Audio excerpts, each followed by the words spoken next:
साथियों, अस्सलामु अलैकुम। मैं निशात अहमद आप तमाम साथियों का बहुत बहुत इस्तकबाल करता हूं, खैर मकदम करता हूं, वेलकम करता हूं आपके अपने ही यूट्यूब चैनल जीएस ऑनलाइन पर। एक दफा आप तमाम हजरात ये बताइए, हमारी ऑडियो और वीडियो आपको क्लियर मिल रही है? अगर ऑडियो और वीडियो क्लियर है तो एक बार आप लोग वीडियो को लाइक कर दीजिएगा, और अगर आपने हमारे यूट्यूब चैनल जीएस ऑनलाइन को सब्सक्राइब नहीं किया है तो जरूर सब्सक्राइब करके घंटी वाले आइकन को प्रेस कर नोटिफिकेशन को ऑल कर लीजिएगा। सभी लोग जुड़ चुके हैं, सभी को वालेकुम अस्सलाम। एमडी मरगूब, नुसरत परवीन, इश्तियाक, नदीम खान, आलिया नसरीन, एमडी कैफ, रेजा जी, सभी का वेलकम है, स्वागत है। साथियों, आज हम आपको कराने वाले हैं हिंदी पेडागोजी, प्लस में आपको गद्यांश और पद्यांश नहीं, यानी 2 गद्यांश आपको कराएंगे। एक बात और आप लोगों को बताना चाहूंगा कि कल आपका हिंदी का कंप्लीट महामैराथन क्लास लगभग 4 घंटा प्लस समथिंग का होगा, 2:30 पे। आप लोगों का बहुत ज्यादा रिक्वेस्ट आ रहा था और इसीलिए साथियों हमें इसको कराना पड़ रहा है, जिसके अंदर आपको हिंदी शिक्षण शास्त्र कंप्लीट चैप्टर और हिंदी व्याकरण और साथियों आपके लगभग 8 से 10 जो है वो प्रैक्टिस सेट भी आपको कल ही मिल जाएंगे। ये कल आपको हिंदी का पेडागोजी हो जाएगा।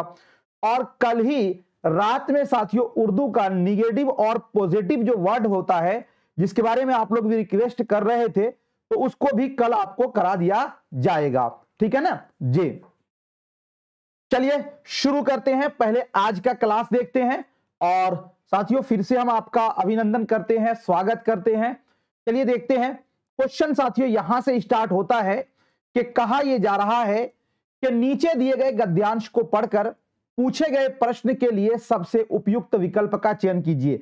एक बात और भी याद रखिएगा कि साथियों आपके लिए जो है ना जीएस ऑनलाइन एप्लीकेशन पे हिंदी का कंप्लीट 20 गद्यांश प्लस पद्यांश के साथ प्रैक्टिस सेट तो लगाया ही गया है, साथ में साथियों अब तक 5 प्रैक्टिस सेट उर्दू का गद्यांश और पद्यांश के साथ लगा दिया गया है और 5 और आज लग जाएगा, यानी 10 प्रैक्टिस सेट भी आपको एप्लीकेशन पे देखने को मिलेगा।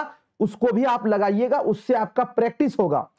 सेम क्वेश्चन आना तो साथियों पैराग्राफ टकराता नहीं है, लेकिन उससे आपको प्रैक्टिस हो जाएगा कि किस टाइप का हमें क्वेश्चन पूछा जाता है। ठीक है ना। चलिए अब देखिए, मैं आपको साथियों ट्रिकली बताऊंगा। सबसे पहले आप जब भी एग्जाम हॉल में जाइएगा तो अगर मान लीजिए गद्यांश और पद्यांश हल करते हैं तो यहां पर 2 चीजें आप याद रखिए। गद्यांश पद्यांश से 2 नंबर ग्रामर का होता है, वो ग्रामर चाहे तो आप पहले कर सकते हैं, वरना यह भी हो सकता है कि आप पहले क्वेश्चन को पढ़िए फिर साथियों गद्यांश को पढ़ें। तो क्वेश्चन आप देखिए, यहां से क्वेश्चन आपका शुरू होता है। पहला क्वेश्चन यह कहा जा रहा है 121 में परचून की दुकान का आशय है, यानी परचून की दुकान से क्या कहा जा रहा है? दवाइयों की दुकान, आटा दाल आदि की दुकान, खिलौने की दुकान, कपड़ों की दुकान। हम सभी में जानते हैं कि परचून की दुकान किसको कहा जाता है जी। सर हिंदी का मैराथन दीजिए, कल होगा ना, कल बता दिया ना आपको, कल होगा। कल आपका हिंदी का मैराथन भी इंशाल्लाह पूरा हो जाएगा और कोई दिक्कत की बात नहीं है। चलिए देखते हैं परचून की दुकान से क्या आशय है। जी यहां से आपका पैराग्राफ देखते हैं। एक आदमी ने घृणा से एक तरफ थूकते हुए कहा, क्या जमाना है, जवान लड़के को मरे पूरा दिन नहीं बीता और बूढ़ी औरत दुकान लगाकर बैठी है। दूसरे साहब अपनी दाढ़ी खुजाते हुए कह रहे थे, अरे जैसी नीयत होती है अल्लाह भी वैसी ही बरकत देता है। सामने के फुटपाथ पर खड़े एक आदमी ने दिया सलाई की तीली से कान खुजाते हुए कहा, अरे इन लोगों का क्या है, यह लोग रोटी के टुकड़े पर जान देते हैं। परचून की दुकान पर बैठे लालची लाला जी ने कहा, अरे भाई उनके लिए मेरे मरे जिए का क्या कोई मतलब ना हो। अब देखिए ये परचून की दुकान किसको बोलते हैं? जिसके अंदर आपके राशन पानी के सामान मिलते हैं। नहीं तो अब आपका हो गया कि परचून की दुकान से क्या आशय है? आटा दाल आदि की दुकान, यानी जिसमें राशन पानी मिलता है। ऑप्शन नंबर बी आपका क्या हो जाएगा, राइट हो जाएगा। एक बार वीडियो को आप लोग लाइक कर दीजिएगा। अगला क्वेश्चन आपसे कहा जा रहा है कि लोगों ने बुढ़िया की दुकान लगाने पर कटाक्ष क्यों किया? बेटे की मृत्यु के उपरांत भी दुकान लगाई, बेटे की मृत्यु पर शोक सभा नहीं बुलाई, बेटे की मृत्यु पर घर में चूल्हा जलाया, बेटे की मृत्यु पर भोज का आयोजन नहीं किया। चलिए देखते हैं, पूछा यह गया कि बुढ़िया पर कटाक्ष लोग क्यों कर रहे हैं। इसलिए कर रहे हैं कि अभी आपको पता चलेगा, ध्यान दीजिएगा। यहां पर यह है कि एक आदमी ने घृणा से एक तरफ थूकते हुए कहा, क्या कहा भाई? कहा कि क्या जमाना है, जवान लड़के को मरे पूरा दिन नहीं बीता और बूढ़ी औरत दुकान लगाकर बैठी है। मतलब इसका लड़का मर गया है और ये दुकान लगाकर बैठी है, यानी बेटे के मरने के उपरांत। तो लोगों ने बुढ़िया की दुकान लगाने पर कटाक्ष क्यों किया? बेटे की मृत्यु के उपरांत भी दुकान लगाई, यानी बेटा मर गया तो उन्होंने फिर भी दुकान लगाया, तो इसीलिए इसको। तो आपका क्या होगा, ऑप्शन नंबर ए आपका राइट हो जाएगा। अगला क्वेश्चन है जी 123 में, बुढ़िया के बेटे की मृत्यु का कारण क्या था? गीली मेंढ पर फिसलना, गिरकर बेहोश हो जाना, सांप का डसना, खेत में करंट का लगना। तो चलिए पूरा पढ़ते हैं। अभी तो पैराग्राफ हमने पूरा पढ़ा भी नहीं है, तो वहां से पढ़ेंगे तो आपको मिलेगा कि इसके बेटे की मौत क्यों हुई थी। दूसरे साहब अपनी दाढ़ी खुजाते हुए कह रहे थे, अरे जैसी नियत होती है अल्लाह भी वैसे ही बरकत देता है। सामने के फुटपाथ पर खड़े एक आदमी ने दिया सलाई की तीली से कान खुजाते हुए कहा, अरे इन लोगों का क्या है, यह लोग रोटी के टुकड़े पर जान देते हैं। परचून की दुकान पर बैठे लाला जी ने कहा, अरे भाई उनके लिए मेरे मरे जिए का कोई मतलब न हो, जे न है, पर दूसरे के धर्म ईमान का तो ख्याल रखना चाहिए। जवान बेटे के मरने पर 13 दिन का सुतूक रहता है, मतलब शौक रहता है, और वह यहां सड़क पर बाजार में आकर खरबूजे बेचने बैठ गई है। 1000 आदमी आते जाते हैं, कोई क्या जानता कि इसके घर से सुतूक है, कोई इसके खरबूजे खा ले तो उसका ईमान धर्म कैसे रहेगा? क्या अंधेर है, क्या अंधेर है, यानी क्या बुराई है। अंधेर शब्द का भी आएगा, क्या अंधेर है मतलब क्या बुराई है। पास पड़ोस की दुकान से पूछने पर पता लगा उसका 23 बरस का जवान लड़का था। घर में उसकी बहू और पोता पोती है। लड़का शहर के पास 1.5 बीघा भर जमीन में कछियारी करके परिवार निर्वाह करता था। खरबूजों की डालियां बाजार में पहुंचाकर कभी लड़का स्वयं सौदे के पास बैठ जाता, कभी मां बैठ जाती। पूरा पैराग्राफ देखिए तब आपको अच्छे ढंग से और समझ में आएगा। लड़का परसों सुबह मुंह अंधेरे बेलों में से पके खरबूज चुन रहा था। गीली मेंढ मतलब होता आर, जिसको बोलते हैं ना, खेत का आर नहीं होता वही। तो गीली मेंढ की तरावट में विश्राम करते हुए एक सांप पर लड़के का पैर पड़ गया। सांप ने लड़के को डस लिया। लड़के की बुढ़िया मां बवाली होकर ओझा को बुला आई और झाड़ना फूकना हुआ। नागदेव की पूजा हुई। अब बेटे की मौत कैसे हुई भाई? तो यहां पे देखिए, सांप ने लड़के को डस लिया। क्या कर लिया? सांप ने लड़के को डस लिया। तो इस क्वेश्चन का आंसर आपको मिल गया कि बुढ़िया के बेटे की मृत्यु का कारण क्या था? सांप का डसना। क्या करना? सांप का डसना। ऑप्शन नंबर सी आपका क्या होगा? राइट हो जाएगा। ठीक है, अगला क्वेश्चन देखते हैं। अगला क्वेश्चन आपसे पूछा गया है कि बुढ़िया ने ओझा को क्यों बुलाया? भाई आज के दौर में हर आदमी जो है ना, ओझागुनी बड़ा हो रहा है। ठग का काम जब आपको करना हो ना, तो ओझागुनी का काम शुरू कर दीजिए, है ना। हर आदमी डॉक्टर बन जाता है, तो वही ओझागुनी हुआ। बुढ़िया ने ओझा को क्यों बुलाई? सांप को खोजकर मारने के लिए, सांप की पूजा अर्चना करने के लिए, सांप के जहर की दवाई देने के लिए, सांप का जहर उतारने के लिए। तो ओझा क्यों आता है? सांप का जहर उतारने के लिए आता है वो। तो ऑप्शन नंबर डी आपका क्या होगा? इसका राइट हो जाएगा। ठीक है ना। चलिए, हो सकता है भाई आप में से भी कोई ओझा हो जी। ओझागुनी ना अच्छी बात है ही नहीं है, आप देख लीजिएगा, एक मैं आपको बताता हूं, हमारे उस्तादे मोहतरम भी कहते थे ओझा तो बहुत मालदार हो जाता है, लेकिन साथियों ओझा का जो है ना आने वाला जो जनरेशन होता है ना वो उस काबिल नहीं होता है, वो मेहनत करना छोड़ देता है जी। इसलिए ओझा गुनी जो है, सारे लोग बुरे नहीं होते हैं, लेकिन कुछ ओझे जो है वो बिल्कुल ही मतलब आप समझिए ना यही है। ठीक है, चलिए अगला क्वेश्चन आपसे पूछा गया कि स्त्रीलिंग शब्द नहीं है, मतलब कौन सा ऐसा शब्द है जो स्त्रीलिंग नहीं है। तरावट, तरावट का मतलब जानते हैं क्या होता है? तरावट का मतलब होता है ठंडक, पानी और सड़क और घिरना। आपने उर्दू में भी पढ़ा होगा, हाथी, पानी, दही, मोती, ये सब क्या है? पुल्लिंग शब्द है। और हमको पूछा गया स्त्रीलिंग नहीं है, तो मतलब वो पुल्लिंग होगा। तो पानी आपका क्या है साथियों? ये आपका पुल्लिंग है। ऑप्शन नंबर बी आपका क्या हो जाएगा? राइट हो जाएगा 125 का। क्या होगा?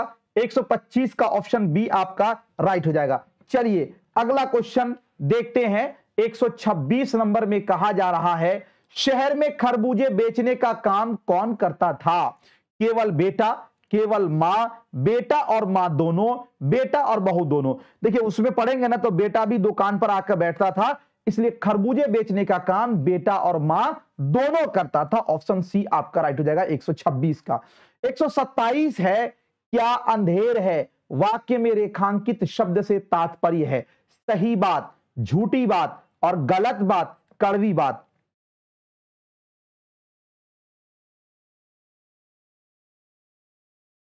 जे समझिएगा साथियों, अंधेर शब्द, तो यहां पर एक शब्द आया था अंधेर का लफ्ज कि क्या अंधेर है, यहां पे देखिए है ना, कोई इसका खरबूज, जी कोई इसका खरबूज खा ले तो इसका ईमान धर्म कैसा रहेगा? क्या अंधेर है मतलब क्या बुराई है, अंधेर मतलब या क्या अंधेर है मतलब क्या बुराई है। तो अब आपको इसका भी आंसर मिल गया कि क्या अंधेर है वाक्य में रेखांकित शब्द से क्या होगा। जी 127 का आप लोग बताएंगे।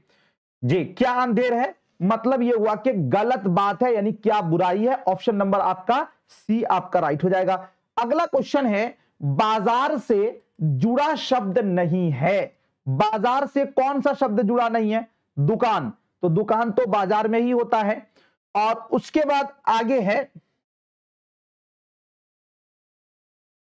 सौदा, दुकान में ही मिलता है। बरकत, बरकत का मतलब होता है कि दुकान में ही बरकत होती है। लेकिन तरावट, तरावट का मतलब होता है साथियों जे, तरावट का मतलब हो गया ठंडक, तो ये आपको बाजार से नहीं है, ये हर जगह है। तो आपका जो है ना ऑप्शन नंबर सी जो है ये बाजार शब्द से नहीं है, और ऑप्शन सी ही आपका क्या होगा? राइट हो जाएगा। ठीक है 128 का। अब आपको साथियों और एक पैराग्राफ दिया गया है, और इस पैराग्राफ को पढ़ने के बाद फिर आपको क्वेश्चन आंसर करना है। तो चलिए पहले हम क्वेश्चन को देखते हैं। क्वेश्चन कहा गया गद्यांश में मुख्य रूप से वर्णन है, मतलब किस चीज का वर्णन है। पूरा गद्यांश को पढ़ेंगे तब पता चलेगा। तो देखते हैं क्या है। चलिए नीचे दिए गए गद्यांश को पढ़कर पूछे गए प्रश्नों के लिए सबसे उपयुक्त विकल्प का चयन कीजिए। एक क्वेश्चन को और देख लीजिए, पूछा गया कि किस बात का वर्णन है, और एक पूछा गया दाओ है, और एक पूछा गया है पतली खप, जी खपचियां लचीली होती है में पतली विशेषण है। ये ग्रामर का क्वेश्चन है। तो दाओ क्या है और वर्णन किस बात का, ये दो क्वेश्चन का आंसर हमें मिल जाएगा। जुलाई से अक्टूबर घंघोर बारिश के महीने में, यानी लोगों के पास बहुत सारा खाली वक्त, या कहो आप ज्यादा कमेंट करिएगा ना जसीम साहब, ब्लॉक हो जाएंगे, इसलिए ज्यादा कमेंट न करें, ठीक है ना जी। यानी लोगों के पास बहुत सारा खाली वक्त, या कहो आसपास के जंगलों में से बांस इकट्ठा करने का सही वक्त आमतौर पर वे 1 से 3 साल की उम्र वाले बांस काटते हैं। बूढ़े बांस सख्त होते हैं और टूट भी तो जाते हैं। बांस से शाखाएं और पत्तियां अलग कर दी जाती हैं। इसके बाद ऐसे बांसों को चुना जाता है जिसमें गांठें दूर दूर होती हैं। जे और दाओ यानी चौड़े चौड़े चांद जैसे फल वाले चाकू से इन्हें छीलकर खपच्चियां तैयार की जाती है। दाहो मतलब एक हथियार होता है जिससे आप साथियों कटिंग किया जाता है बांस को, ठीक है ना। खपच्चियां की लंबाई पहले से ही तय कर ली जाती है। मसलन आसन जैसी चीजें बनाने के लिए बांस को हरेक क्या कहते हैं, गठान से काटा जाता है, जो उसका जोड़ होता है उसको बोलते हैं गठान। लेकिन टोकरी बनाने के लिए हो सकता है कि 2 या 3 या 4 गठान वाले लंबी खपच्चियां काटी जाएं। यानी कहां से काटा जाए यह टोकरी की लंबाई पर निर्भर करता है। आमतौर पर खपच्चियों की चौड़ाई 1 इंच से ज्यादा नहीं होती है। चौड़ी खपच्चियां किसी काम की नहीं होती, जे इन्हें चीर कर पतली खपच्चियां बनाई जाती है। पतली खपच्चियां लचीली होती है। वह देखिए पतली खपच्ची के बारे में बात आई थी। खपच्चियां चीरना उस्तादी का काम है। मतलब जो इसको बांस को चीरा जाता है, जिसको बनाया जाता है खपच्ची, तो वो अगर मोटा होता है तो उससे काम नहीं होता है, उसका बीच का जो है ना गूदा को निकाला जाता है। तो वही कहा जा रहा है कि खपच्चियां चीरना उस्तादी का काम है। हाथों की कलाकारी के बिना खपच्चियों की मोटाई बनाए रखना आसान नहीं। इस हुनर को पाने में काफी समय लगता है। टोकरी बनाने से पहले खपच्चियों को चिकना बनाना बहुत जरूरी है। यहां फिर दांव का काम आता है। खपच्ची बाएं हाथ में होती है और दांव दाएं हाथ में होती है, यानी हथियार दाएं हाथ में होती है। तो अब देखिए साथियों, आपको इससे 2 क्वेश्चन पूछा गया है। पहला क्वेश्चन आपसे यह है कि गद्यांश में मुख्य रूप से किस बात का वर्णन किया गया है, बांस बनाने वाली चीजों का या फिर बांस के भिन्न तरह से काटने का, खपच्चियां की लंबाई का और खपच्ची काटने में होने वाले खतरे का। इस गद्यांश के अंदर साथियों इस बात का वर्णन किया गया है कि बांस को अलग अलग तरीके से कैसे कटिंग किया जाए, इस बात का वर्णन किया गया है।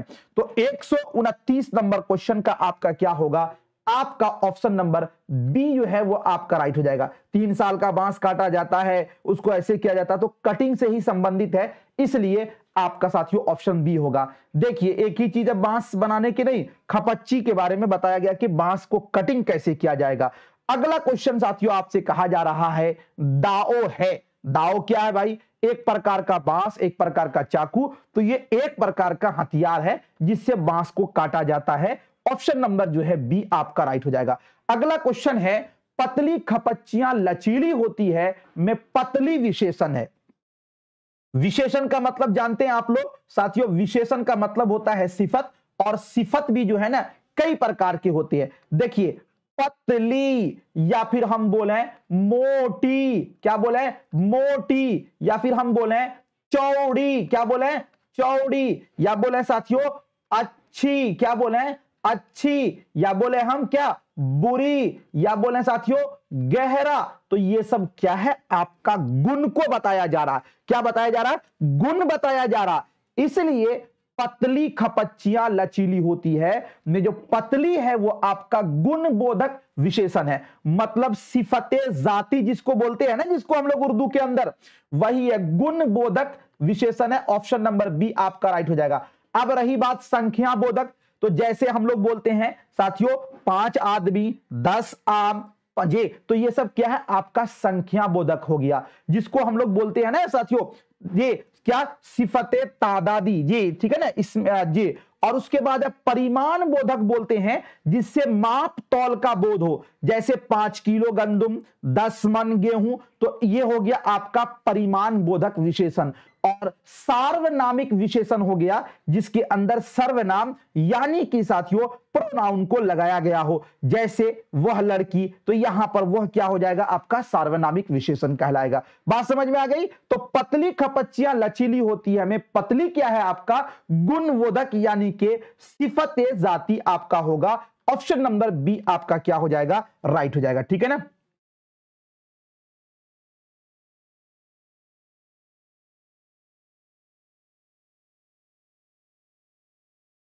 अच्छा पेडागोजी में खोज कर बता दें, बिल्कुल बताएंगे, चलिए देखते हैं। गद्यांश में खपच्चियों को चिकना बनाने में प्रयोग किया जाता है दाव का, मसाला का, आसान का, उस्तादी का। 132 का क्या होगा जी, 132 का बताइएगा। क्या पूछा गया आपको, यह पूछा गया कि गद्यांश में खपच्चियों को चिकना बनाने में प्रयोग किया जाता है। चलिए देखते हैं, गद्यांश में आपको बताते हैं कि खपच्चियों को चिकना बनाने के लिए किस चीज का आप प्रयोग करते हैं। हालांकि आपने पढ़ा होगा, अभी आपको मिल गया होगा, देखिए बता रहे हैं जी। चिकना बनाने के लिए किस चीज का प्रयोग करते हैं, लाओ शब्द आया है, आप इसे देख लीजिए, यहां पे देखिए आमतौर पर खपच्चियां की चौड़ाई 1 इंच से ज्यादा नहीं होती। चौड़ी खपच्चियां किसी काम की नहीं होती, इन्हें चीरकर पतली खपच्चियां बनाई जाती है। पतली खपच्चियां लचीला होती है। खपच्चियां चीरना उस्तादी का काम है। हाथों की कलाकारी के बिना खपच्चियों की मोटाई बनाए रखना आसान नहीं। इस हुनर को पाने में काफी समय लगता है। टोकरी बनाने से पहले खपच्चिया को चिकना बनाना बहुत जरूरी है। यहां फिर दाओ काम आता है। कौन काम आता है भाई? दाओ काम आता। नहीं तो किसका काम आता है? जी दाओ। तो दाओ क्या आपको पूछा गया था? आपको यह पूछा गया था कि गद्यांश में खपच्चियों को चिकना बनाने में प्रयोग किया जाता है किसका? दाओ का। मतलब वो जो हथियार है ना उसका। तो ऑप्शन नंबर आपका क्या हो जाएगा? ए जो है वो आपका राइट हो जाएगा। अगला क्वेश्चन है 133 नंबर क्वेश्चन। कहा गया कि खपच्चियां चीरना उस्तादी का काम है वाक्य में। नहीं, इसमें आया एक शब्द यहां पर देखिएगा कि खपच्ची जो चीरना है वो उस्तादी का काम है वाक्य में। इससे कौन सा भाव है? तकनीक और कला का, कला और सौंदर्य का, तकनीक और खतरे का, खतरे और सावधानी का। जी 133 नंबर क्वेश्चन में आप देखिएगा यहां पर आया है कि खपच्चियां चीरना जो है ये किसका है? उस्तादी का काम है। मैं अभी आपको दिखाता हूं। यहां पे देखिए खपच्चियां चीरना उस्तादी का काम है ना, पतला चीरा जाता है इस तरह। तो ये जो उस्तादी का काम है तो इससे क्या भाव निकलेगा ये आपको बताना है। 133 नंबर क्वेश्चन का बताइए आप लोग क्या होगा राइट आंसर। जी खपच्चियां चीरना उस्तादी का काम है साथियों। मतलब यह है कि तकनीक और खतरे, मतलब यह हुआ कि तकनीक और इससे खतरा, मतलब इससे खतरा भी है लेकिन जो लोग पुराने हैं, जो लोग सीखे होते हैं वो इनसे क्या है कि बिल्कुल खतरा से वो बचते हुए काम करते हैं। तो तकनीक तो है लेकिन कला नहीं बल्कि खतरे का इसके साथियों सावधानी। तो ऑप्शन नंबर आपका सी क्या हो जाएगा? राइट हो जाएगा। चलिए अगला क्वेश्चन देखते हैं। अगला क्वेश्चन है चांद का पर्यायवाची शब्द नहीं है। मतलब चांद का कौन सा शब्द है जो पर्यायवाची नहीं है? तो सबसे पहले तो हमको यह जानना होगा कि चांद का पर्यायवाची क्या क्या होता है। उसको जब हम जान लेंगे तो फिर हम बता देंगे। चलिए मयंक, शशि, राकेश और विग क्या होगा बताइए आप लोग। 134 नंबर क्वेश्चन बहुत ही शानदार तरीके से। एक बार साथियों जिन लोगों ने भी वीडियो को लाइक नहीं किया लाइक कर लीजिएगा। देखिए याद रखिएगा चांद का साथियों जो पर्यायवाची शब्द यानी मुतरादिफ होता है वो मयंक भी होता है और उसके बाद आपका क्या होता है? शशि भी होता है और उसके बाद साथियों आपका राकेश मीन्स भी क्या होता है? चांद ही होता है। और उसके बाद भाई साहब इंदु के माने भी सुने होंगे, इसके माने भी चांद होता है। और इसी तरह चंद्रमा मीन से भी चांद होता है। लेकिन विग जो है ना इसका मतलब होता है विशेषज्ञ। क्या होता है इसका मतलब? विशेषज्ञ। तो ये जो है ना विशेषज्ञ इसके माने आते हैं। इसलिए विग जो है शब्द ये चांद का साथियों पर्यायवाची नहीं है। तो ऑप्शन नंबर जो है सी आपका क्या हो जाएगा? राइट हो जाएगा। चलिए अगला क्वेश्चन देखते हैं। बांस का सामान बनाने के लिए डॉट डॉट खपच्चियों का प्रयोग किया जाता है।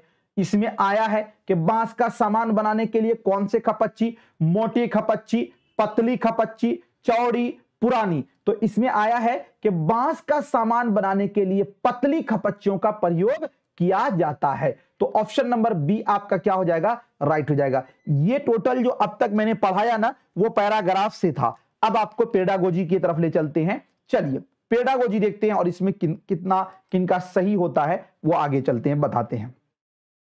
किसी भाषा की उपभाषिक विशेषताओं के संबंध में कथन अ और ब पर विचार करें। देखिए भाषा का मतलब हम लोग जानते हैं कि भाषा जो है उसके बुनियादी 4 चीजें हैं, सुनना, बोलना, पढ़ना और लिखना। और साथियों उसके उपभाषिक, अब उपभाषिक विशेषता में उसकी बोली है, बहुत सारी चीजें आएंगी। तो आपको कह रहा है कि कथन अ पर भी विचार कीजिए, कथन ब पर भी विचार कीजिए। कथन अ और ब दोनों को देखिए क्या है। ध्वनि की प्रबलता सिर्फ वो नहीं है जो आप कहते हैं। ध्वनि में से जानते हैं साउंड जिसको बोलते हैं, कंपन जो एक तरह का होता है, नहीं जैसे हमारी आवाज अभी निकल रही है तो वो क्या ध्वनि है। और प्रबलता का मतलब होता है भाव। क्या मतलब होता है? भाव। अब ये मतलब हो गया इसका कि ध्वनि का भाव सिर्फ वो नहीं है जो आप कहते हैं बल्कि वो है जो आप कैसे कहते हैं। मतलब बिल्कुल सही कह रहा है कि ध्वनि जो आपका कंपन है, मतलब वो ये है कि आप जो कह रहे हैं वही नहीं है, बल्कि आप कैसे कहते, मतलब जो बीच में जो आपका ठोस दरों के साथ जैसे जबान के जरिए जो आवाज निकल रहा है, साउंड निकल रहा है, वो ध्वनि है। ये बात तो बिल्कुल सही है। स्वर शैली का अर्थ है, स्वर शैली का मतलब क्या होता है भाई? किसी भी चीज को आप उतार चढ़ाओ, जैसे अभी मैं बोल रहा हूं तो थोड़ी है कि सबको तेज ही बोल रहा हूं, कहीं धीरे बोलता हूं, कहीं ज्यादा तेज बोलता हूं, कहीं कम बोलता हूं, कहीं बिल्कुल स्लो मोशन। तो ये एक बोलने की क्या है? शैली है। क्यों? कि इस तरह बोलने की शैली से ही बातें समझ में आती है। तो स्वर शैली का अर्थ है आवाज या भाषण में भिन्नता। बिल्कुल सही है कि भाई आवाज या भाषण में भिन्नता, भिन्नता का मतलब होता उतार चढ़ाव। तो ये बी वाला भी आपका क्या है? सही है। तो ए और बी दोनों आपका सही है। अब इसमें कहा गया कि ए में कहा गया अ सही है, ब गलत है, तो ये तो आपका कट जाएगा। अ गलत है, ब सही है, ये कट जाएगा। बल्कि अ और ब दोनों क्या है? सही है। आपका ऑप्शन नंबर सी क्या हो जाएगा? राइट हो जाएगा। ठीक है, चलिए अगला क्वेश्चन देखते हैं। भाई भाषा से संबंधित जो है ना 2 से 3 क्वेश्चन 100% आपको पूछेगा। जी, किसी एक बच्चे द्वारा परिवार के सदस्यों की सहायता से सबसे पहले अर्जित की जाने वाली भाषा क्या कहलाती है? मतलब एक बच्चा अपने परिवार में जो रहता है वहां सबसे पहली जो भाषा को वो अर्जित करता है उस भाषा को क्या बोलते हैं? प्रथम भाषा, द्वितीय भाषा, क्षेत्रीय भाषा, विदेशी भाषा। सिंपल सा क्वेश्चन है कि साथियों उसको बोला जाता है प्रथम भाषा, और प्रथम भाषा को ही क्या किया जाता है? अर्जन किया जाता है। और प्रथम भाषा का साथियों जो मुख्य स्रोत है वो क्या है? परिवार है। क्या है? परिवार है। तो बच्चा सबसे पहले प्रथम भाषा कहां सीखता है? अपने परिवार में सीखता है। और बच्चा प्रथम भाषा को साथियों सबसे पहले कैसे अर्जित करता है? तो वो सुनकर अर्जित करता है। कैसे करता है? सुनकर अर्जित करता है। फिर उसके बाद वो अनुकरण करता है, यानी कि नकल करता है। तो किसी एक बच्चे द्वारा परिवार में जो भाषा सीखा गया है उसको बोलेंगे प्रथम भाषा, यानी प्रथम भाषा बोलेंगे तो उस भाषा को ही क्या बोला जाता है? मातृभाषा बोला जाता है। क्या बोला जाता है? मातृभाषा बोला जाता है। ठीक है, चलिए अगला क्वेश्चन आपके स्क्रीन पर है जी। 138 नंबर क्वेश्चन आपसे कहा जा रहा है कि यदि किसी कक्षा के विद्यार्थी संप्रेषण के दौरान, संप्रेषण का मतलब हुआ टॉकिंग के दौरान यानी बातचीत करने के दौरान सीमित शब्दावली का प्रयोग करते हैं, मतलब कुछ शब्दावली का ही प्रयोग करते हैं। मतलब ये हुआ कि वो बहुत कम शब्दावली का, जैसे मान लीजिए कि आपको कोई बोल दे इंग्लिश में तो आप बोलिएगा नो प्रॉब्लम, यस और नो, ये तो बोल दीजिएगा। लेकिन आप सोचिएगा भाई कोई ऐसा ना पूछ ले कि जिसका हमको अर्थ ही पता ना हो, ठीक है ना? यस या नो तो बोल दीजिएगा, लेकिन जिसका पता नहीं हो तो मतलब जब आपको कब शब्द शब्दमदा का भंडार होगा, जब आपको कम शब्दों का पता होगा तो आप सीमित शब्द का ही प्रयोग करिएगा। तो यदि किसी कक्षा के विद्यार्थी संप्रेषण के दौरान यानी बातचीत के दौरान सीमित शब्दावली का प्रयोग करते हैं तो उनकी शब्दावली को बढ़ाने का सबसे अच्छा तरीका क्या होगा? ऑप्शन ए में कहा गया कि विद्यार्थियों से संप्रेषण के दौरान प्रयोग करने योग्य शब्दों के पर्यायवाची और विलोम शब्द की सूची बनाने के लिए कहें। भाई वो उसके पास ऐसे ही शब्द संपदा कम है तो उसको पर्यायवाची कहां खोजेगा, फिर उसका विलोम कहां खोजेगा? ये से तो उसका शब्द संपदा बढ़ेगा नहीं, बढ़ेगा लेकिन उतना नहीं बढ़ेगा। विद्यार्थियों को अधिक किताबें पढ़ने और उनमें शब्द को लिखने के लिए कहें। लिखने से साथियों शब्द संपदा का विकास होगा लेकिन उतना नहीं होगा। इससे बेस्ट भी ऑप्शन नीचे भी है। विद्यार्थियों को दिन में 2 या 3 बार पाठ को सस्वर पढ़ने के लिए कहें, इससे भी होगा। लेकिन आगे चलिए ना, देखिए ना आगे भी क्या कहा जा रहा है कि विद्यार्थियों को समूह में संवाद करने के लिए कहें, क्योंकि अगर वो समूह में बोलेगा तो साथियों उन्हें संप्रेषण में प्रयुक्त शब्दों को नए शब्दों में बदलने की अनुमति दें। तो अगर एक बच्चा जो समूह में बोलेगा तो वो समूह में, चूंकि हमने पढ़ा वायुगोत्स्की के सिद्धांत के अनुसार कि बच्चा जो है वो सामाजिक अंतःक्रिया से सीखता है, तो यहां पर समूह का मतलब हुआ कि वो समाज, तो इसीलिए ये इसमें साथियों उसका शब्द संपदा का क्या होगा? विकास जल्दी होगा। ये बेहतर तरीका है, इसीलिए जो है वो आपका ऑप्शन डी क्या होगा? राइट हो जाएगा। ठीक है, चलिए वीडियो को एक बार आप लोग लाइक कर दें सभी लोग। चलिए अगला क्वेश्चन आपसे कहा जा रहा है, अपनी जटिल प्रकृति के बावजूद भाषा सहजात व्याकरणिक ज्ञान की मदद से क्या की जाती है, मदद से अर्जित की जाती है। यह विचार किसके द्वारा प्रतिपादित सिद्धांत से संबंधित है। मतलब समझ रहे हैं कि अपनी जटिल प्रकृति के बावजूद एक इंसान पैदा होता है साथियों, कैसी परिस्थिति में पैदा होता है, कोई गरीब है, कोई मालदार है, कोई शहर में है, कोई देहात में है, कोई जंगल में है, कोई बयाबान में, मतलब बहुत जटिल प्रक्रियाएं हैं, उसके बावजूद भी उसके अंदर भाषा सीखने की जो क्षमता होती है वो सहजात होती है, यानी जन्मजात होती है।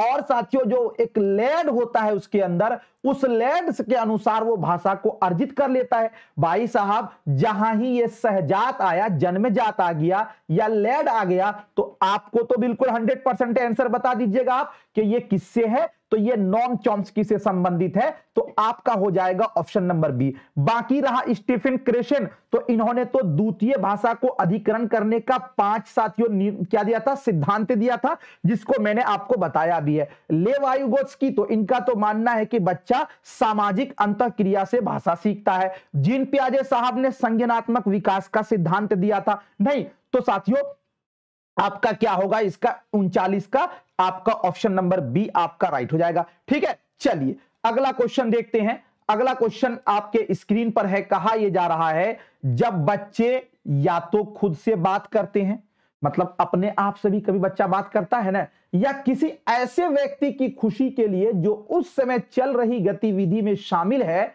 वो किस तरह के भाषण में शामिल है। एक बच्चा देखिएगा खुद से अपने आप से भी साथियों क्या करते हैं, बात करता है, और याद देखिएगा कि आप खुश हैं तो वो बच्चा भी खुश हो जाएगा, वो भी हंसेगा।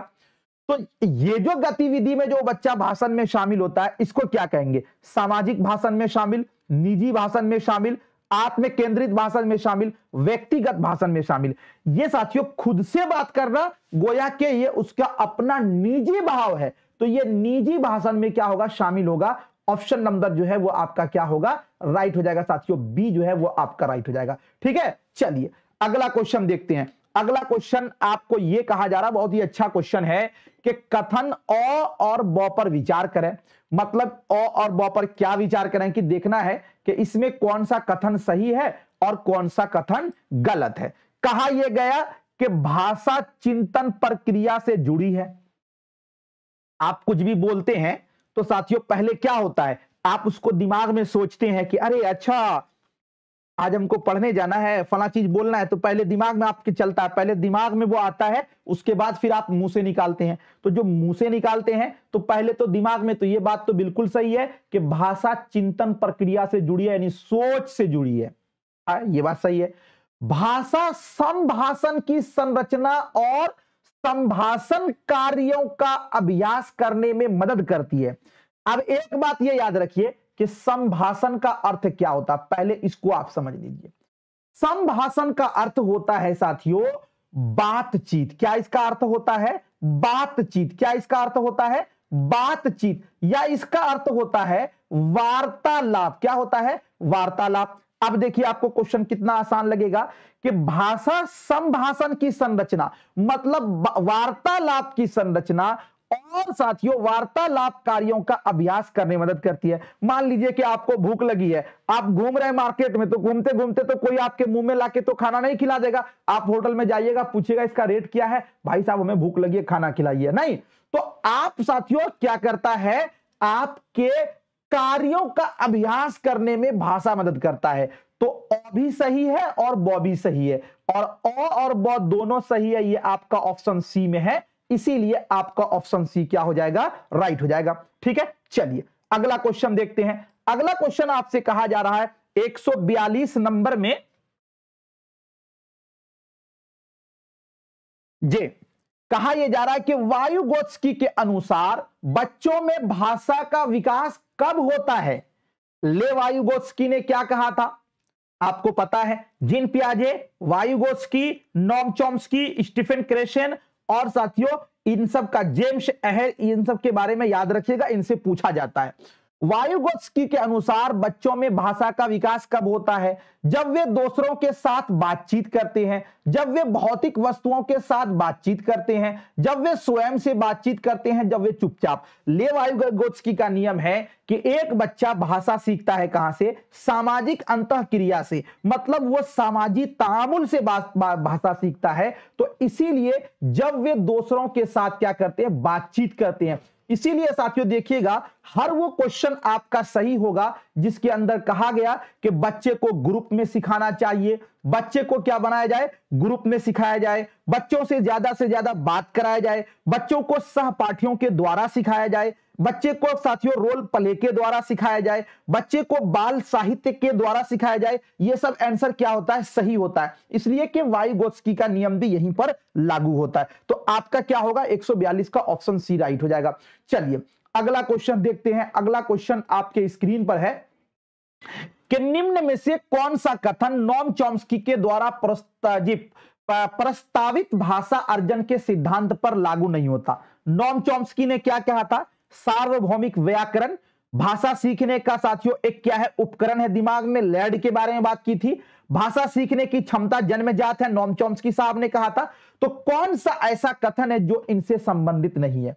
भाषा की गहन संरचना, रचनांतरण, व्याकरण और साथियों अर्जन उपकरण, बच्चे की वातावरण की मुख्य भूमिका। सिंपल सी बात है कि हम उतना नहीं जाएंगे साथियों। वातावरण के बारे में नोम चॉम्स्की का मानना है कि बच्चे साथियों वातावरण जो है वो मुख्य भूमिका नहीं है। वातावरण को मुख्य भूमिका मानते हैं कौन? ले वायुगोत्स्की। तो जाहिर सी बात है कि ये वाला सिंपल सा आपको मिल रहा है यहां पर कि भाई साहब कि बच्चे की वातावरण की मुख्य भूमिका को नोम चॉम्स्की साहब नहीं मानते हैं। नोम चॉम्स्की साहब मानते हैं कि बच्चे के अंदर भाषा सीखने की क्षमता जन्मजात होती है, जबकि ले वायुगोत्स्की साहब मानते हैं कि बच्चे के अंदर भाषा सीखने की क्षमता क्या है? कि वो बच्चे किससे? समाज से, यानी सामाजिक अंतःक्रिया से भाषा सीखते हैं। तो हमारा क्या हो जाएगा? ऑप्शन नंबर डी आपका क्या हो जाएगा? राइट हो जाएगा। वीडियो को आप लोग एक बार लाइक कर दीजिए। जिन लोगों ने भी लाइक नहीं किया, आपका एक लाइक बस, और कुछ नहीं, एक लाइक ही चाहता हूं आपका। चलिए अब इस क्वेश्चन को मिलाइए, और ये टाइप के क्वेश्चन अगर आएंगे तो हमें जहां तक लगता है कि आप अगर एक ट्रिक अभी जान लीजिएगा तो इसके बाद आप छोड़िएगा नहीं। देखिए इसमें क्या कह रहा है कि निम्नलिखित का मिलान करें। देखिए मिलान करने के लिए आपको ज्यादा टेंशन लेने की बात नहीं है। मिलान करने में आप ये देखिए कि पहले आप किसका किसका जानते हैं, और जिसका जिसका जानते हैं उसका उसका आप मिलान कर दीजिए, और जिसको नहीं जानते उसको छोड़ दीजिए। देखिए भाषा और मस्तिष्क, किसने कहा था कि बच्चे के अंदर भाषा सीखने की क्षमता जन्मजात होती है? दिमाग में एक लैड होता है। तो भाषा और मस्तिष्क नोम चॉम्स्की साहब ने। तो आपका तो ये कन्फर्म हो गया कि डी का डी से ऑप्शन मिलान होगा नहीं। अच्छा चलिए अब देखिए आगे आपको मैंने बताया था एक चीज और, टीपीआर के बारे में, कि टोटल फिजिकल रिस्पॉन्स। ये साथियों सिद्धांत किसने प्रतिपादित किया? तो जेम्स आहर ने। तो यहां पे देखिए आपका बी का क्या हो जाएगा? ए राइट हो जाएगा, है ना? बी का क्या हो जाएगा? ए राइट हो जाएगा। एक चीज और आपको मैंने बताया था, निवेश परिकल्पना, इनपुट परिकल्पना, जे क्या बोधगम्य हो। जे आपने पढ़ा होगा ना स्टीफन क्रेशन का जो दूसरा द्वितीय भाषा अधिग्रहण का सिद्धांत, जो उन्होंने 5 नियम दिया था। तो निवेश परिकल्पना साथियों किससे है? स्टीफन क्रेशन से है। ठीक है, अब देखिए सब आप मिला दिए हैं तो एक तो प्रभु ने बच गया है। तो प्रभु कहां चला जाएगा? सी का साथियों इसमें चला जाएगा। अब देखिए आपका देखिए क्या है जो आपने मिलान किया। तो चलिए ए का साथियों किसके साथ है? तो ए का देख रहे हैं कि भाषा निवेश परिकल्पना किससे है? सी से है। ए का सी से है। चलिए अब बी का देखें, कुल भौतिक प्रतिक्रिया क्या है? तो बी का किससे है? तो ए से है। चलिए देखते हैं, बी का ए से हो गया। अब सी का देखते हैं, कार्य आधारित भाषा शिक्षण क्या है? तो ये प्रभु से है। तो सी का किससे है भाई? जी सी का बी से है। सी किससे है? बी से मिलेगा। अच्छा अब आपका बच गया साथियों भाषा और मस्तिष्क, तो डी किससे मिलेगा? डी डी से मिलेगा। यही ना नियम आपका है। अब देखिए इसमें देखिए कि यहां पे कहा जा रहा ए बी, कट गया। यहां पे कहा जा रहा ए सी, ये ठीक है। यहां पे कहा रहा ए डी, ये कट जाएगा, ये दोनों तो होगा ही नहीं। अब इसमें देखिए ए सी बी बी, और हमारा यहां पे क्या है बी ए, ये भी कट गया, आपका डायरेक्ट डी हो गया। और पता है अगर इतना सा भी आपको याद नहीं रहेगा ना, आप इतना सा भी मिलान कर सकते हैं। दूसरा एक और नियम आपको बताते हैं। मान लीजिए कि अभी तो आपको मैंने बता दिया, कोई ऐसा नियम हो आप में से किसी को अगर याद नहीं हो तो एक दो तो याद होगा ना, तो एक दो अगर याद हो तो उससे भी आप मिलान कर सकते हैं। कैसे मिलान कीजिएगा देखिए, आपको तो इतना सा पता है कि भाषा और मस्तिष्क नॉर्म चॉम्स्की से है, यानी डी का डी से मिलान होना चाहिए, डी का डी से मिलान होना चाहिए। अच्छा, निवेश परिकल्पना का साथियों किससे है, सी से है, तो ए का मिलान किससे होना चाहिए, सी से होना चाहिए। बस यही दो ठो अगर याद है तो आप मिलान कर सकते हैं। देखिए ए का सी से, तो यहां पर ए का बी है, ए का डी है, ये दोनों कट जाएगा। ए का सी से मिलान है, ए का सी से मिलान है, ठीक है।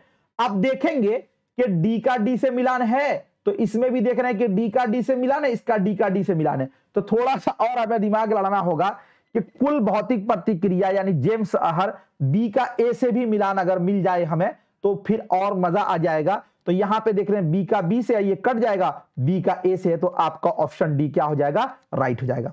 समझ में आ गया, समझ में आया, समझ में भाई साहब आ गया आप लोगों को।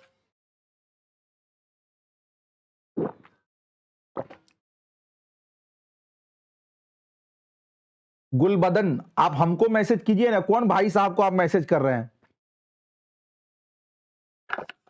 यहां जवाब देने के लिए हम हैं, आप दूसरे को मैसेज कीजिएगा, कैसे जवाब देगा कोई, बेशर्मी की भी हद है।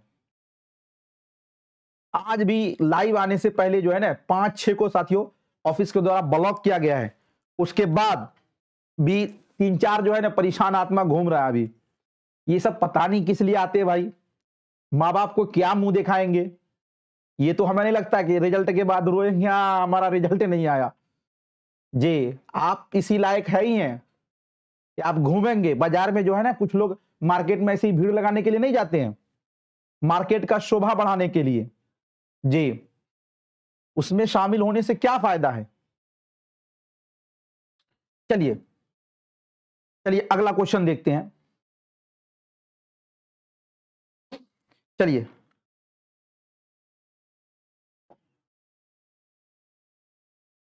चलिए अगला क्वेश्चन देखते हैं। निम्नलिखित में से कौन सा कथन पियाजे के अनुसार सही है। पियाजे ने भाई कहा था कि संज्ञानात्मक भाषा विकास का सिद्धांत इन्होंने दिया था, है ना। तो अब बताइए क्या होगा, कौन सा कथन सही है।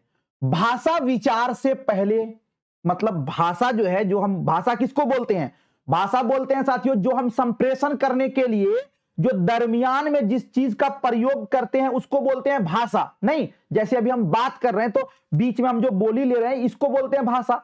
तो कहा गया कि पहले विचार आता है तब भाषा, यानी पहले दिमाग में बात चलती है तब भाषा। तो बिल्कुल सही है, ये बात है कि विचार भाषा से पहले है, मतलब बोलने से पहले आपके दिमाग में विचार आता है, ये बात बिल्कुल सही है। भाषा विचार से पहले है, यानी पहले ही बोलेंगे उसके बाद सोचिएगा।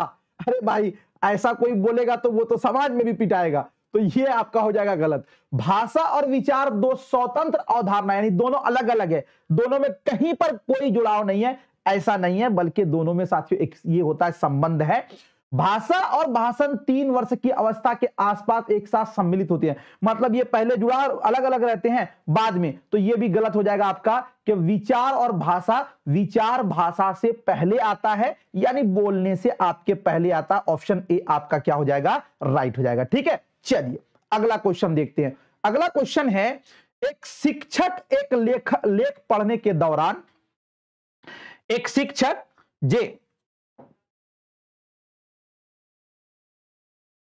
एक शिक्षक एक लेख पढ़ने के दौरान विद्यार्थी को इन चरणों का पालन करने का निर्देश देता है या देती है।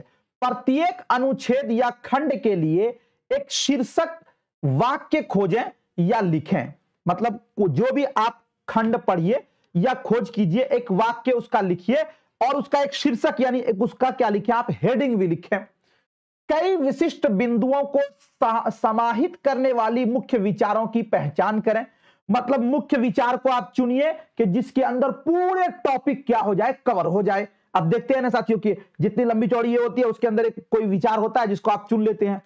प्रत्येक मुख्य विचार के लिए कुछ सहायक जानकारी प्राप्त करें, यानी कुछ एक्स्ट्रा बातें भी आप कर दें। अनावश्यक जानकारी या विवरण को हटा दें, मतलब जो गैर जरूरी बातें हैं उसको हटा दीजिए। शिक्षक यह किस रणनीति का उपयोग कर रहा है या कर रही है।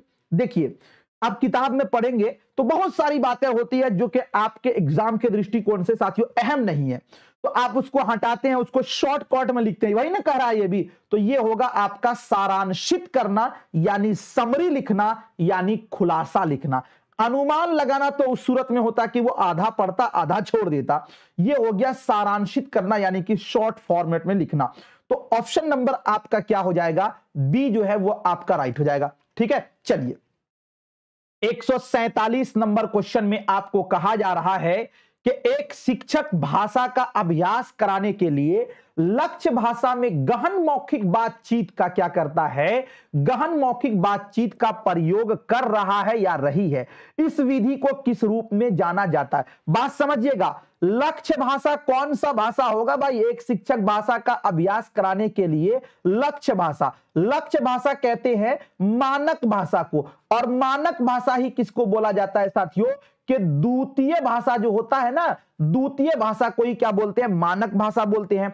तो एक शिक्षक भाषा का अध्ययन कराने के लिए लक्ष्य भाषा, यानी जिस भाषा को आप सीखना चाहते हैं, गहन मौखिक बातचीत का प्रयोग कर रहा या कर रही है, मतलब उसको जो है ना वो ज्यादा बातचीत में साथियों उसको इस्तेमाल करवा रहा। इस विधि को किस रूप में जाना जाता है, प्राकृतिक विधि, शास्त्रीय विधि, द्विभाषी विधि, श्रव्यभाषिक विधि।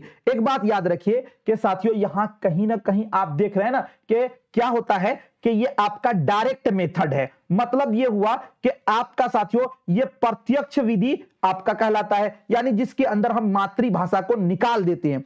तो ये जो होगा कि लक्ष्य भाषा में गहन मौखिक बातचीत का प्रयोग कर रहा है, ये एक प्राकृतिक विधि होगा कि जिसके अंदर कहा गया कि जो भाषा को आप सीखना चाहते हैं उसी में आपको बात कराया जाए, उसी के साथियों बोलने वाले के दरमियान आपको रख दिया जाए, तो वो आप बिल्कुल सीख जाइएगा। तो ऑप्शन नंबर आपका ए क्या हो जाएगा, राइट हो जाएगा। अब रहा द्विभाषी विधि। द्विभाषी विधि वो होता कि वो मातृभाषा को भी शामिल करता, यहां पर तो डायरेक्ट लक्ष्य भाषा को साथियों बातचीत कर रहा, इसलिए ये आपका होगा प्राकृतिक विधि। ऑप्शन नंबर ए आपका क्या हो जाएगा, राइट हो जाएगा। अगला क्वेश्चन देखते हैं 148 में, भाषा के अंतःक्रियात्मक मॉडल के बारे में विषम कथन का चयन कीजिए। अंतःक्रियात्मक मॉडल क्या है भाई, क्रियात्मक का मतलब होता है कि करके सीखना, जैसे सामाजिक तामुल, मतलब हम भाषा को जब सीखेंगे तो बोलकर सीखेंगे। लेकिन यहां पर देखिए क्या कहा गया, विषम। विषम का मतलब होता है ऑड, ऑड का मतलब हो गया निगेटिव, निगेटिव का मतलब हो गया कि जो नहीं आएगा किसके अंदर, अंतःक्रियात्मक के अंदर नहीं आएगा। बात समझ रहे हैं।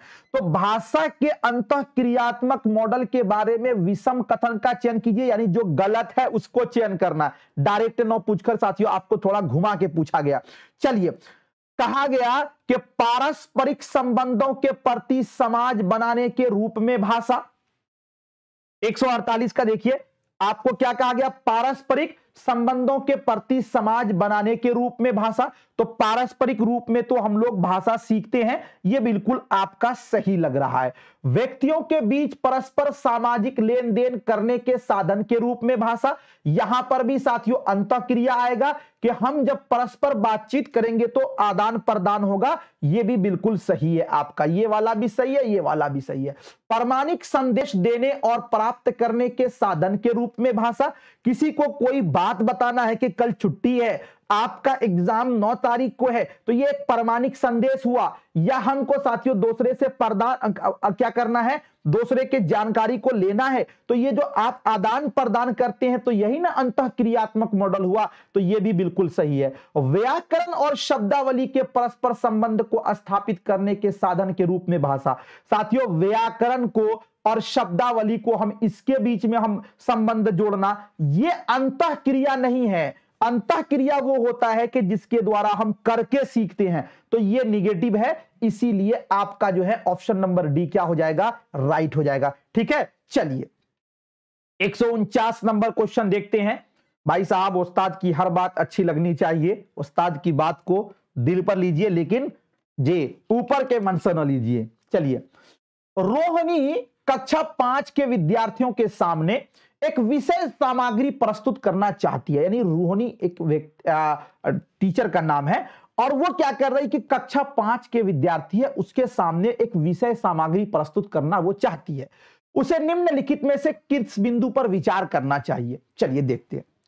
शिक्षण गतिविधियों का उपयोग, संवाद और सूचना में रिक्तता, मतलब शिक्षण गतिविधि का उपयोग करें, लक्ष्य भाषा के औपचारिक और यह है संवादात्मक और अन्य पहलुओं को प्रदर्शित करना, जो लक्ष्य भाषा है उसको भी प्रदर्शित करना। बिल्कुल ये भी सही लग रहा है आपका। जहां आवश्यक हो वहां उचित सहायता प्रदान करना, मतलब जहां हमने तो पढ़ा है कि बच्चे को सहयोग करना, इसका फोल्डिंग, कि बच्चे को जहां जरूरत हो, आवश्यकता हो, एक टीचर उसको वहां पर उसकी हेल्प करे, तो ये बिल्कुल सही लग रहा है। लेकिन साथियों है कि ड्रिलिंग की आदत विकसित करने का प्रयास करना। ड्रिलिंग का मतलब हुआ कि दोहराव करना। एक बच्चे को हम रटंत प्रणाली के द्वारा हम उसका विकास कर रहे कि रटो रटो रटो, तो ये तो गलत बात है, ये नहीं होना चाहिए। तो अब देखिए कि आपका ए वाला भी बिल्कुल सही है, बी वाला भी सही है, सी वाला भी सही है। तो देखिए ए बी सी किस में सही है? आपका ऑप्शन ए में सही है और ए बी सी जो है आपका ऑप्शन ए क्या हो जाएगा? राइट हो जाएगा। ठीक है, अगला क्वेश्चन देखते हैं 150 नंबर में। एक भाषा शिक्षक एक समूह परियोजना पर विद्यार्थियों के प्रदर्शन का आकलन करना चाहता है। परियोजना का मतलब जानते हैं कि मतलब मान लीजिए कि आपको ले जाया गया कि चलो हम आपको इसरो में ले चलते हैं और एक जो है ना एक बहुत बड़ा काम करना है, एक मिसाइल पर हमको काम करना है, मिसाइल को कहां पहुंचाना है? स्पेस में पहुंचाना है। उस समूह परियोजना हो गया। नहीं, कोई भी काम दे दिया, एक पुल का निर्माण करना है, समूह पर एक कोई परियोजना जिसका टारगेट दे दिया गया कि इतना दिन में उसको पूरा करना है, वो आपका क्या हो गया? परियोजना हो गया। तो एक भाषा शिक्षक एक समूह परियोजना विद्यार्थियों के प्रदर्शन का आकलन करना चाहता है। यहां व्यक्तिगत प्रदर्शन के मूल्यांकन के मापदंड का क्या आधार होगा? मतलब यह हुआ कि यहां अगर व्यक्तिगत का साथियों हमें उसका मापदंड करना है तो उसका क्या आधार है? समान आयु के साथियों के प्रदर्शन के आधार पर, प्रत्येक विद्यार्थियों का स्वयं का पिछला स्तर, समूह प्रदर्शन का स्तर, सभी के लिए एक समान मानदंड। मान लीजिए कि साथियों कोई परियोजना पर हमें किसी को कोई देना है, क्या देना है? उसको ग्रेड देना है कि आप ये बनो, आप ये बनो, तो उसके पिछला स्तर को भी देखेंगे कि पिछला स्तर उसका क्या कैपेसिटी है। चूंकि साथियों हमें समूह परियोजना पर बच्चे का आकलन करने के लिए है कि प्रत्येक विद्यार्थी का स्वयं का पिछला स्तर को जांचते हुए हमें यह करना है। ठीक है ना? तो आपका क्या होगा? ऑप्शन नंबर जो है इसका बी वाला जो है वो आपका राइट हो जाएगा 150 नंबर क्वेश्चन का। तो ये थे साथियों टोटल 30 क्वेश्चन। अब कुछ बातें होंगी, आप उसको सुन लीजिए, तब आप जाने की कोशिश कीजिएगा। समझिएगा एक बात, कल साथियों आपका हिंदी का महामैराथन क्लास होगा। मेरा यह दावा तो नहीं है, मैं आपको इतना विश्वास दिलाता हूं कि कल का महामैराथन अगर आप देख लेंगे तो YouTube के दुनिया में जितना भी महामैराथन आपने देखा होगा वो सभी से आपको बिल्कुल अच्छा दूंगा और एक बहुत ही ऑथेंटिक दूंगा।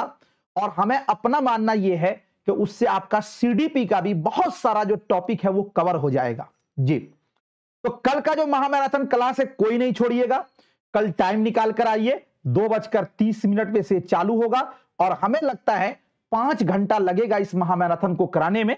हमारी कोशिश यह है कि हिंदी व्याकरण भी और प्लस में आपको पूरा साथियों जिन जिन साथियों क्या बोलते हैं कि सिद्धांत को पूछा जाता है उस सभी सिद्धांत को एक एक करके डिटेल में आपको समझाया जाए। निगेटिव पॉजिटिव पूरे सभी चैप्टर और NEP ये तमाम को कल के महामैराथन में हम कवर करेंगे। ठीक है ना? तो बहुत अच्छा होने वाला है, आप आइएगा। दूसरी बात ये कहूंगा कि देखिए कोई उस्ताद अगर आपको डांटता है तो इसका हरगिज मतलब ये नहीं कि वो उस्ताद आपका दुश्मन है। अगर साथियों आप डॉक्टर के पास जाते हैं तो डॉक्टर आपके मर्ज को पकड़ता है और उसको वो इलाज करता है। अगर डॉक्टर आपको गोद में बैठा कर कहे बाबू तुम बहुत अच्छे हो, तुम्हारा ऑपरेशन नहीं करेंगे, आओ तुमको हम रसगुल्ला खिलाते हैं, तो वो आपका डॉक्टर नहीं आपका दुश्मन है, बल्कि आपको दर्द होगा, आपको ऑपरेशन वो करेगा। तो साथियों उस्ताद जो है ना वो जानता है कि आपको कौन सा टॉनिक देना है, आपको कहां पर इस्लाह की जरूरत है। तो ठीक है ना, मैं जिस कुर्सी पर बैठा हूं इस कुर्सी पर जब आप भी आएंगे तो आपका भी यही थॉट होगा, आपकी भी यही सोच होगी कि हमारे सारे स्टूडेंट कामयाब हो जाएं, कोई निकम्मे ना हो, खा वो उस्ताद क्यों ना निकम्मा हो। ठीक है ना। तो इसलिए साथियों आप जो है ना उस्ताद की बातों को जे दुश्मनी के तौर पर ना लीजिए, बल्कि अगर उस्ताद की बात को अपने दिल पर ले लेंगे ना तो आपका जीवन संवर जाएगा, जीवन आपका संवर जाएगा। जी आप याद कीजिए उस उस्ताद को जिस उस्ताद ने पहला हर्फ आपको पढ़ाया पीट पीट कर, और याद कीजिए उस साथी को जो साथी प्लानिंग बनाया था कि हम इसको मारेंगे और वो साथी भागता रह गया और वो सीख नहीं पाया। तो इसलिए साथियों आप जहां भी पढ़ते हैं ना बहुत जरूरी है उस्ताद और साथियों शागिर्द का रिश्ता जो है ना ये बड़ा बहुत घनिष्ठ है, बहुत खतरनाक ये एक डगर है, ठीक है ना। तो ये सब को हम माइंड सेट करके नहीं आना है कि अरे ये तो हमसे दुश्मनी कर रहा, नहीं नहीं, आपके फायदे के आपके हक में बोल रहा हूं, ठीक है। किसी को कुछ पूछना है, पूछना है तो कुछ पूछ सकते हैं। उर्दू का पॉजिटिव निगेटिव इंशाल्लाह कल 5 घंटा क्लास कराने के बाद अगर टाइम मिल गया तो रात में करा दूंगा उसको। किसी को और सर उर्दू क्या कहें भाई, सर दुआ कीजिएगा इंशाल्लाह जरूर आप लोग कामयाब होंगे। मेरा पैसेज में बहुत गलत हो गया है, पैसे प्रैक्टिस कीजिए 1-2 बार और, या हो सकता है कि उसका वीडियो मैंने सारा कराया है। सर यहां भी मेरे 5-7 दुश्मन, किसी का कोई दुश्मन नहीं है, ये बात आप याद रखिएगा। किसी का उर्दू में मुश्किल हो रहा है, उर्दू का जो है ना आप देखिए अंतिम समय है, आप ये कीजिएगा कि कंप्यूटर या लैपटॉप आपके किसी के भी जान पहचान वाले कौन, ज्यादा दिमाग लाने की बात नहीं, अगर हो तो उस पर आप प्रैक्टिस कीजिए तो ज्यादा बेहतर होगा। और कंप्यूटर लैपटॉप पर माउस के साथ कीजिएगा, माउस से कीजिएगा, बगैर माउस के नहीं। और किसी को टैग वर्ड मैं बोला हूं ना कल इंशाल्लाह। और सर हिंदी का महामैराथन शाम में लीजिए प्लीज, मदरसा रहता है शाम में, टाइमिंग चेंज करना मुश्किल हो जाता है, इसलिए आप जितना टाइम देख पाएंगे। क्लोज टेस्ट और खाली जगह को पूरा करें, दोनों में क्या फर्क है, बराए मेहरबानी एक बार बता दें। देखिए ये क्वेश्चन पूछा गया है, खाली जगह को फिल इन द ब्लैंक्स जिसको बोलते हैं ना, वो आपको क्वेश्चन में दिया गया। ये एक ऑब्जेक्टिव का सेशन है, ठीक है ना। ऑब्जेक्टिव मतलब होता है वस्तुनिष्ठ प्रश्न, अच्छा क्वेश्चन पूछा गया है।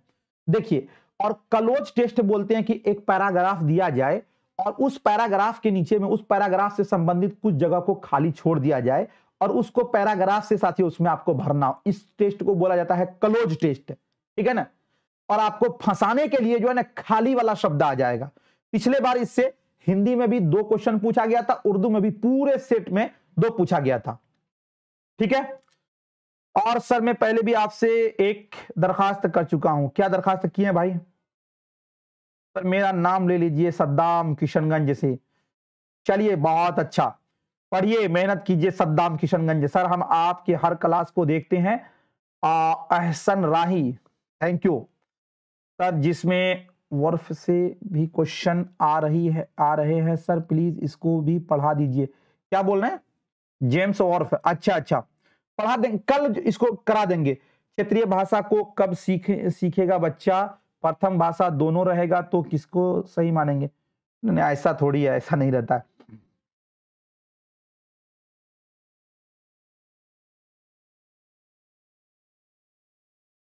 ठीक है, किसी को और कुछ पूछना है? पेपर के बाद कोई पूछे पहचानेगा ही नहीं दुश्मन बताने का।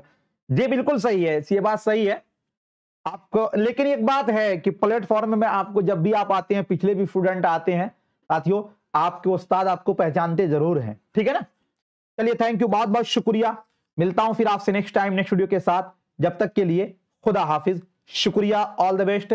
न कर तकदीर का शिकवा मुकद्दर आजमाता जा, न कर तकदीर का शिकवा मुकद्दर आजमाता जा, मिलेगी खुद ब खुद मंजिल कदम आगे बढ़ाता जा।